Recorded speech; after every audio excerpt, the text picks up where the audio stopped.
Hi guys, welcome to the channel be bright be you. So friends, आज पढ़ेंगे सामान्य विज्ञान जनरल साइंस का पार्ट नंबर 9। सो फ्रेंड्स, पढ़ना स्टार्ट करेंगे। कुल 20 प्रश्न होंगे ऑब्जेक्टिव टाइप के।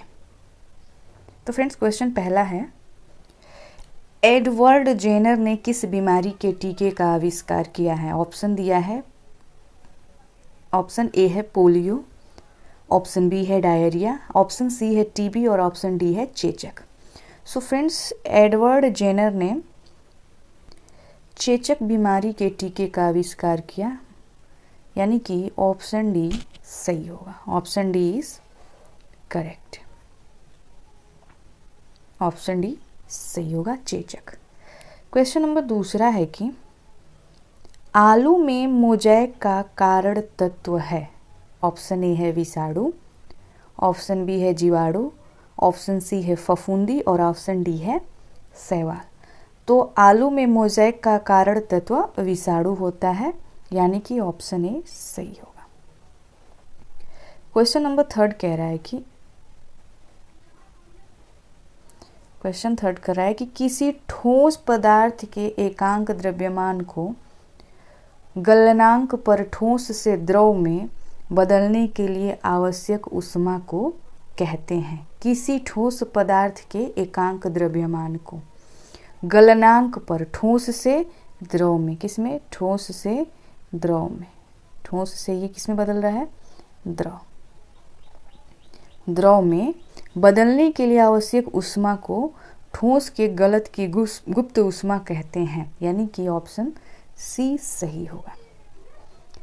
क्वेश्चन नंबर 4 है, जीवन की उत्पत्ति की दिशा में बनने वाले यौगिक थे। ऑप्शन ए है यूरिया तथा केंद्रक अम्ल, ऑप्शन बी है अमीनो अम्ल तथा यूरिया, ऑप्शन सी है प्रोटीन्स तथा केंद्रक अम्ल और ऑप्शन डी है प्रोटीन्स तथा अमीनो अम्ल। तो जीवन की उत्पत्ति की दिशा में बनने वाले यौगिक प्रोटीन्स तथा केंद्रक अम्ल थे, यानी कि ऑप्शन सी सही होगा। ऑप्शन सी सही होगा। क्वेश्चन नंबर 5 है कि मनुष्य में सबसे बड़ी ग्रंथि है। ऑप्शन ए है अग्नाशय, ऑप्शन बी है यकृत और ऑप्शन सी है पित्ताशय तथा ऑप्शन डी है वृक्क। तो सही आंसर होगा यकृत। सबसे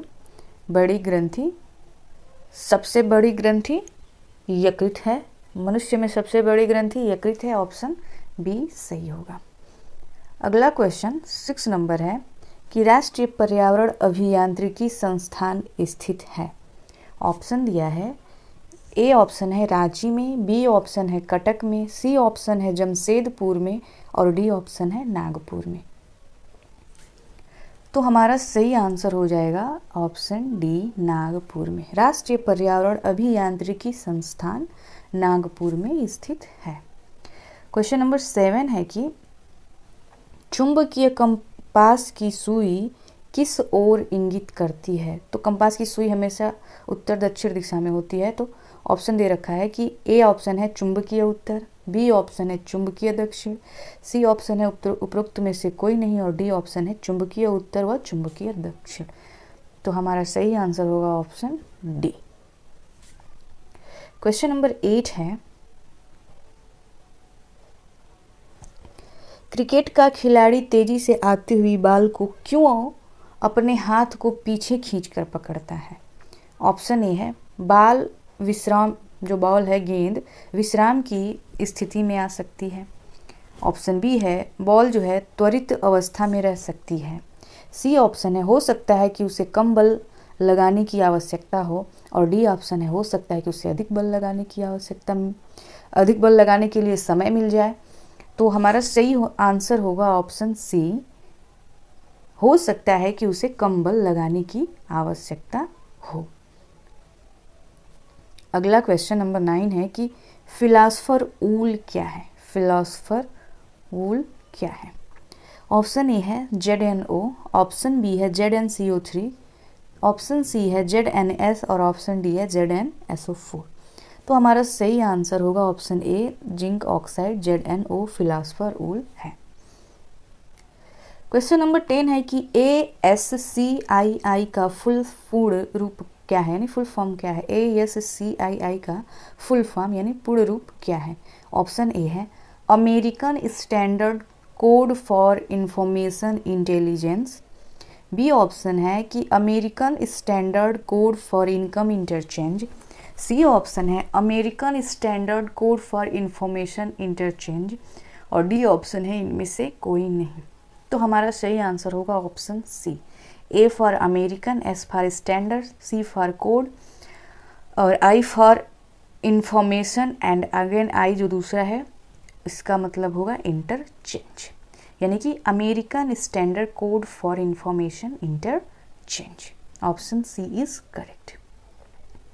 क्वेश्चन नंबर 11 है कि मेंडल ने मटर के पौधे का चयन किया क्योंकि ऑप्शन ए है वे सस्ते थे, बी ऑप्शन है वे आसानी से उपलब्ध थे, सी ऑप्शन है इनमें विपर्ययी लक्षण उपस्थित थे और डी ऑप्शन है इनका आर्थिक महत्व अधिक है। सो हमारा सही आंसर होगा ऑप्शन सी, इनमें विपर्ययी लक्षण उपस्थित थे। क्वेश्चन नंबर 12 है कि अदरक है, अदरक है। ऑप्शन ए है रूपांतरित जड़, बी ऑप्शन है राइजोम, सी ऑप्शन है ट्यूबर और डी ऑप्शन है बल। ऑप्शन सही होगा बी, अदरक एक राइजोम है। Option B is correct. Question number 13 है कि सर्वग्राही कौन से रुधिर वर्ग का होता है। ऑप्शन ए है ए बी ऑप्शन है ओ, सी ऑप्शन है बी और डी ऑप्शन है ए। तो सर्वग्राही रुधिर वर्ग ए बी होता है, that is option A is correct. और सर्वदाता ओ होता है। क्वेश्चन नंबर 14 है कि द्विधनात्मक जिंक आयन जिसका द्रव्यमान संख्या 70 है में न्यूट्रॉन की संख्या है। तो द्विधनात्मक जिंक ऑक्साइड जिसका द्रव्यमान संख्या कितना है 70 है, तो इसमें न्यूट्रॉन की संख्या हो जाएगी 40। इसमें न्यूट्रॉन की संख्या कितनी हो जाएगी 40, that is option B is correct. Next question 15 है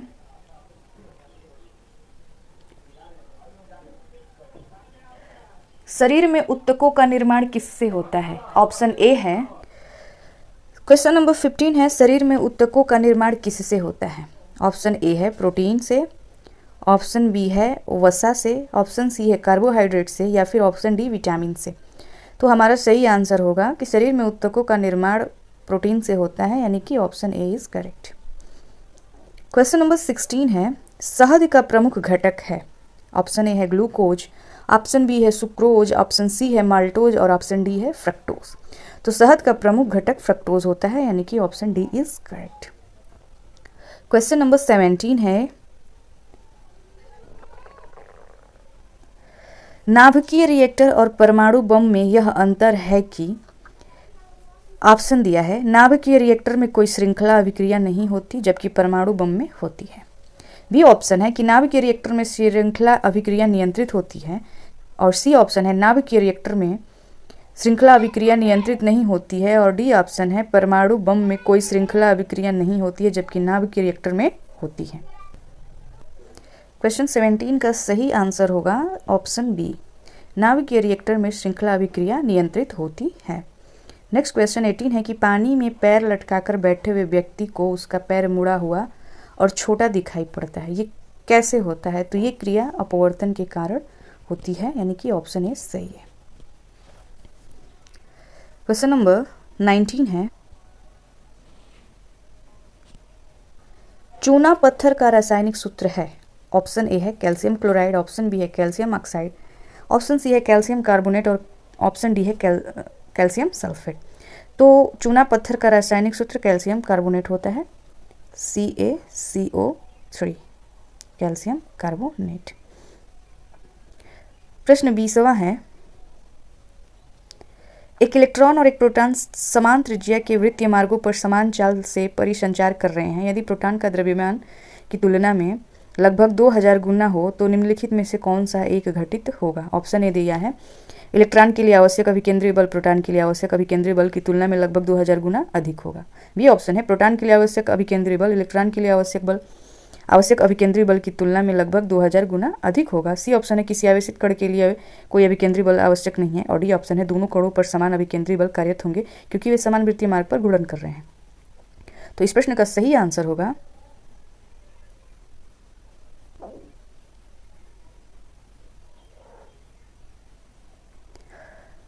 प्रोटॉन के लिए आवश्यक अभिकेंद्री बल इलेक्ट्रॉन के लिए आवश्यक अभिकेंद्री बल की तुलना में लगभग 2000 गुना क्या होगा, अधिक होगा। Option B correct.